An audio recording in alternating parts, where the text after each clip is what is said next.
Aca, kako se? Di si, otkad te nisam vidio čovječe, kako si? Dobro sam. Dobro sam i ja. Kad si se vratio?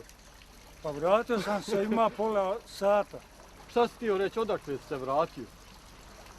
Ovako bio sam na planine, meditirao sam. Aha, vidi se po tebi da si se vratio s planine. Ma ne po frizuri, nego imaš jaku auru, razumiješ? Imaš jaku tu energiju, točno vidim ono, kad te prilazim, razumiješ, ono, osjećam ono, ali mi smo prijatelji. Da, i mogu ti još reći da sam primijetio ovdje, kad sam došao u Sinj, većina ljudi u Sinju se čudno ponaša. Znaš do čega je tu?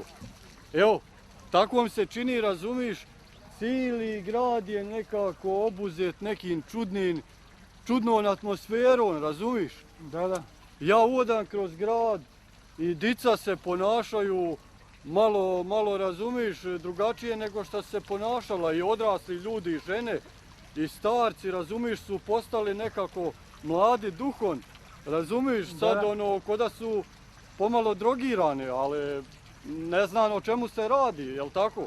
Pa ja mislim ovako da, pošto većina ljudi ovdje u Sinju bavi se raznim neko zlom, jednim neko drugim, neki se ne bavu zlom, onda, ali Sinj je... Ali većina se bavi, eto, to su pravo, većina se bavi, zato je to i došlo, takva katastrofa na cijeli taj grad, ono, to je neka kazna, ono, hoćeš reći, jel tako? Jel tebi to sad kroz meditaciju došlo u glavu? Je, i ovako mogu te reći da sada Sinj kipi od zla. Ajme. Ali ti cijeli blještiš od energije, od svjetlosti, ono. Pa koliko dana meditira čovječe, onaj. Pa pogledaj, ti sebe ne možeš vidjeti, zapaz te promjene, ali ti si cijeli ono svjetlost.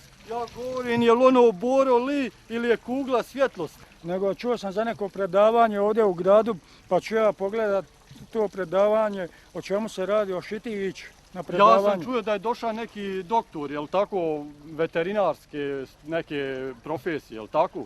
Vedi, ja sam ti rekao da ne znam o čemu se radi, ali ću pogledat to predavanje pa da vidim o čemu se radi. Ja ću isto doći obavezno, mislim doći zbog sebe i zbog sviju nas, jel tako? Recimo, gdje ti onaj pas što si ga nabavio prije 3 dana? A krepa je od krepe.